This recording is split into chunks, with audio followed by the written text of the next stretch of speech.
ব্রজবাসীরা যখন হাঁটে তখন মনে হয় ওরা নৃত্য করছে, ওরা যখন কথা বলে তখন মনে হয় সঙ্গীত সুধা আলাপ করছে। ওদের কথাটাই সঙ্গীত, ওদের চলাটাই নৃত্য।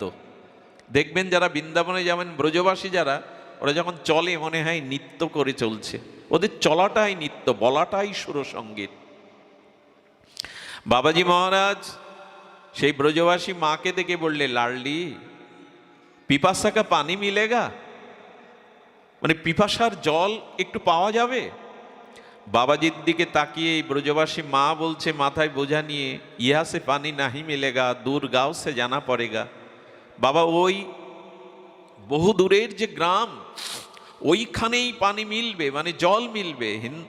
ব্রজবাসীতে জলকে ওরা পানি বলে, তো বহু দূরে মিলবে। বাবাজি পড়ে গেছে, পড়ে গিয়ে বলছে, হারাদে হে করুণাময়ী, এখানেই বুঝি আমার দেহ অবসান, তোমার চরণে এখানেই চিরদিনের মতো আমি বিশ্রাম পাবো, আর আমি এক পাও চলতে পারবো না, বাঁচবো না। যেই বলেছে আর আমি বাঁচবো না, হে রাধে, ব্রজমা কিছু পা এগিয়ে গিয়েছিল, পেছনে এসে বোঝাটা নামিয়েছে। নামিয়ে বললে, বাবা খুব পিপাসা, খুব পিপাসা লেগেছে। হ্যাঁ রে মা, একটু জল ছাড়া আমি বাঁচবো না। বাবা খুব পিপাসা লেগেছে? বলে, হ্যাঁ রে মা, আমি জল ছাড়া এক বিন্দু আর এক মুহূর্ত বাঁচব না।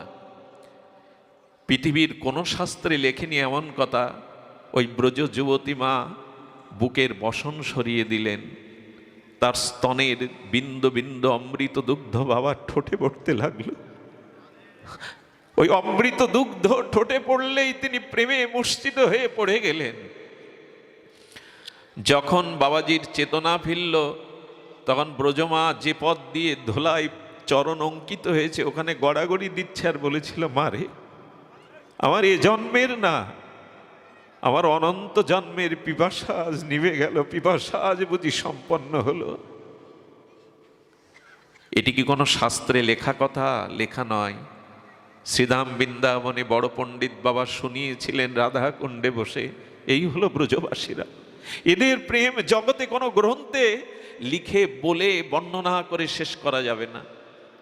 এক বুড়িমা বসে আছে বারান্দায়, দরজাটা খুলে বসে আছে। কেন জানেন? এই ঘর বেঁধেছি, এই সংসার রচনা করেছি, আমার গোপাল এই ঘরে আসবে বলে। বসে বসে বুড়িমা চিন্তা করছেন, গোপাল এলো, নূপুর ধ্বনি তুলে সেই গোপাল এলো আমার ঘরের ভিতরে, এই তো প্রবেশ করলো। মনে মনে ধ্যান করছে। ওদের চিন্তা, ওদের ভাবনা, ওদের মনন গোপালকে নিয়ে, গোপালের সুখের জন্য। গোপাল এলো, ঘরে কিছুটা ননি খেলো, ছড়ালো, আর ননি ভাণ্ড নিয়ে গোপাল দৌড়াচ্ছে। ওই চোখ বন্ধ করেই ভাবতে ভাবতে গোপাল ধর, গোপাল ধর, গোপাল ধর বলে দৌড়াচ্ছে। এক বাবা বলছে, ওমা সামনে তো কেউ নেই, কাকে ছুটছো দৌড়ে ধরবে বলে? চোখ খুলে বুড়িমা বলছে, ও আমি তো ধ্যানে ধ্যানে মনে মনে চিন্তা করছিলাম গোপাল দৌড়াচ্ছে। সেই বৃদ্ধ বাবা ব্রজমাকে প্রণাম করে বললে, ধন্য মা তোমাদের প্রেম, তোমরা মনে মনে ভাবতে ভাবতেই দৌড়াচ্ছ গোপাল সামনে। এই হলো সংসারের সর্বোত্তম প্রাপ্তি। সংসারে শরীর পড়ে থাক, সংসারে কর্ম সংসারে থাক, কিন্তু মনটা যেন গোবিন্দের চরণে থাকে।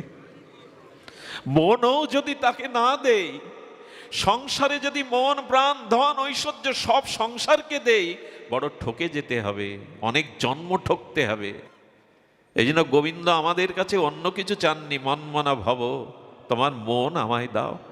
শরীরটা সংসারে রাখো, কর্ম সংসারকে দাও, কিন্তু মনটা কাউকে দিয়ে ঠকে যেও না, মনটা কাউকে দিয়ে দুঃখের কারণ হয়েও না, মনটা আমাকে দাও। ভগবানকে মন না দিতে পারলে অভিশাপ ঘুচবে না, এই পুনঃ পুনঃ জন্মচক্র ঘুচবে না। এই জন্য আসুন আমরা ব্রজভাবটি একটু আস্বাদনের করার জন্য মনটাকে প্রস্তুত করি। এখানে বসেও কিন্তু আপনি ভাবরাজ্যে যেতে পারবেন না যদি আপনার মন প্রবেশ না করে। এই জন্য আমরা আজ ব্রজভাবের একটা অপূর্ব লীলা শুনব, যে লীলাটি ইতিপূর্বে আমি আপনাদের সামনে কখনো আলোচনা প্রসঙ্গে আনিনি। কেন জানি মন চাইছে রাধারানীর এই পরম লীলাটি একটু আস্বাদনে কৃপা করুন, করুণা করুন, চরণধূলি দিয়ে সিক্ত করুন, যাতে ব্রজভাব ব্রজ মাধুর্যকে হৃদয়ে ধারণ করে তার কথা তার লীলা তিনি প্রকাশ করিয়ে নেন। জটিলার মন্দিরে নিভৃত কক্ষে বসে আর প্রভাতকালে বিষভানু রাজনন্দিনী প্রেমময়ী রাধারানী ভাবছে। খুব ধ্যান দিন, এবার কথার দিকে ধ্যান দিতে হবে। মনে মনে চলে যান শ্রীধাম বৃন্দাবনে জটিলার মন্দিরে নিভৃত কক্ষে প্রেম ভাববতী রাধা ঠাকুরানী প্রভাতে যেন কি ভাবছে। ওইখানে চলে যান, রাধারানীর মুখবদনটা, কমল বদনটা, প্রেমময়ীর বদনটা দেখুন। ভাবছে কার কথা জানেন? শ্যাম সুন্দরের কথা। রাধারানীর স্বপনে, শয়নে, জাগরণে শ্যাম সুন্দরের সেবা ভাবনা ছাড়া, তার সুখ ভাবনা ছাড়া রাধারানী অন্য কোনো ভাবনা ভাবতে শেখেননি, জানেনও না। কেমন জানেন? নয়নে বচনে সকল কর্মে সকল মননে সকল হৃদয় তন্ত্রে রাধারানীর শ্যাম সুন্দরের মহিমা চিন্তন হয়, অনুরণন হয়। শব্দগুলোর দিকে ধ্যান দিন। নয়নে বচনে, রাধারানীর নয়ন শ্যাম সুন্দরকে ছাড়া জগতে আর কিছু দেখে না। রাধারানীর বচনে শ্যাম সুন্দরের কথা ছাড়া অন্য কথা বলে না, শ্যাম ছাড়া অন্য কথা বলে না। নয়নে বচনে সকল কর্মে সকল মননে সকল হৃদয় তন্ত্রে মঙ্গলময় গোবিন্দের ভাবনায় বাজে রাধারানীর, অন্য ভাবনা আসে না। রাধারানী নিভৃত কক্ষে জটিলার মন্দিরে বসে আর তিনি প্রভাতকালে ভাবছেন। এমন মুহূর্তে রাধারানীর স্বতন্ত্র চারজন প্রিয় সখী এলো। শ্যামলা, সরলা, মঙ্গলা এবং বিমলা। এরা কারা? এরা রাধারানীর স্বতন্ত্র সখী। স্বতন্ত্র মানে ধ্যান দিতে হবে। আগেই বলেছি কোলাহলে ব্রজের মধ্যে যাওয়া যাবে না। মহাপ্রভু পর্যন্ত বৃন্দাবনে যাননি একবার। কেন জানেন? যার সাথে লোক হয় লক্ষ কোটি, বৃন্দাবনে যাওয়া নহে পরিপাটি। সনাতন বলেছিল প্রভু হই হুল্লোড় করে বৃন্দাবনে যাওয়া যায় না, একা যাও, পারলে একজনকে সাথে নিয়ে ভাবের মধ্যে দিয়ে যাও। আজকাল মানুষ বাছে করে শত শত লোক নিয়ে বেড়ানোর ভঙ্গিমা নিয়ে খেয়ে দিয়ে বৃন্দাবনে যায়, এতে কিছু পাওয়া যায় না। হ্যাঁ, বৃন্দাবনে গেলে একটা কৃপা হয় বটে, তবে মহাপ্রভুর নির্দেশ ওভাবে যাওয়া নাই। প্রেম নিয়ে যাও, বুকে হাহাকার নিয়ে যাও, চোখে জল নিয়ে ব্রজে যাও। ওখানে বেড়ানো চাড়ানো হই হুল্লোড় খাওয়া দাওয়ার জন্য নয়। ওখানে চোখের জল নিয়ে নাও, ব্যাকুলতা নিয়ে যাও। ব্রজের রাখাল বলে দে রে, কোথায় আমার গোপাল? যমুনা, তুমি বলতে পারো এখন কোন লীলায় কোথায় আছেন? হে বৃক্ষগণ, তোমরা তো মনি ঋষি, তোমরা বলে দাও না রাধা মাধবের কোন লীলা কোথায় হচ্ছে? এই হাহাকার চাই, তৃষ্ণা চাই। বৃন্দাবনে কখনো হোটেলে ওঠা, হোটেলে খাওয়া, জামা কাপড় কাছানো জামা কাপড় পরে ছবি তোলা, এটা বৃন্দাবন নয়, এটা প্রেমের রাজ্য। ওইখানের মহিমা হলো ধুলো মাখা, ব্রজের ধুলো মাখা। ওইখানে ধুলির বড় মহিমা, ওখানে ব্যাকুলতার মহিমা। রাধারানীর সম্মুখে শ্যামলা, বিমলা, সরলা, মঙ্গলা তার স্বাতন্ত্র সখী। স্বাতন্ত্র কেন জানেন? রাধা মাধব দুইজনকে ভালোবাসে সকলে, কিন্তু কৃষ্ণের থেকে অধিক ভালোবাসে যারা রাধারানীকে, এরা রাধারানীর স্বতন্ত্র সখী। যুগলকে ওরা ভালোবাসে, কিন্তু কৃষ্ণের থেকে যারা অধিক পরিমাণে রাধারানীকে ভালোবাসে, এরা রাধারানীর প্রাণ প্রিয় স্বতন্ত্র সখী। শ্যামলা, বিমলা, সরলা, মঙ্গলা এসে রাধারানীর সামনে দেখা দিয়েছে। রাধারানী ওদের দেখে প্রসন্ন বদনে বলছেন, শুদ্ধ ভক্তের দর্শন হলে আমার আজ দিন ভালো যাবে। তোরা এসেছিস, আজ আমার দিন ভালো যাবে। একটা কথা বলি, প্রভাতে যদি সাধু দর্শন করেন কোন প্রকৃত বিশুদ্ধ ভগবানের প্রিয় ভক্ত, সেদিন আপনার মঙ্গল যাবেই যাবে। আজ আমার দিন ভালো যাবে, আমি হরিভক্তের দর্শন পেয়েছি।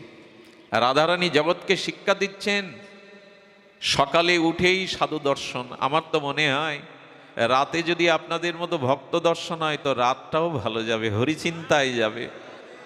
সাধু দর্শনেই শোক দূরে যায়, তাপ জুড়ে যায়, সংসারের মলিন জঞ্জাল বিষয় চিন্তা মন থেকে বিদূরত হয় সাধু দর্শন করলেই। দর্শনে পবিত্র করো এই তোমার গুণ। গঙ্গা স্নান করলে পাপ যেতেও পারে, নাও যেতে পারে, আপনার শ্রদ্ধার উপরে নির্ভরশীল, কিন্তু সাধু দর্শনে মনের ময়লা যাবেই যাবে, চিত্ত শুদ্ধি হবেই হবে। বিমলা শ্যামলাকে রাধারানী আসন দিয়েছেন, এই জন্য ভক্ত আসলে কি করতে হয় দেখুন, রাধারানী নিজে নির্মল আসন পেতে দিয়ে বলছেন তোমরা এসেছো, এই নির্মল প্রভাতে তোমরা এসেছো, আজ আমার দিন বড় ভালো যাবে, বসো তোমরা। কি কারণে এলে? শ্যামলা বিমলা সরলা মঙ্গলা বলছেন, হে ঠাকুরানী, হে রাধে প্রেমময়ী, আমরা তোমার মুখে আমাদের প্রাণনাথ ব্রজনাথের গতকাল নিশিবিলাসের কথা শুনতে এসেছে। খুব ধ্যান দিন, খুব অপূর্ব অপূর্ব এই তত্ত্বটি, এই লীলাটি। মানে গত রাতে প্রেম নিকুঞ্জ বিলাস মন্দিরে তোমার আর শ্যামসুন্দরের কি সেবা হয়েছিল আমরা শুনতে এসেছি তোমার কাছে।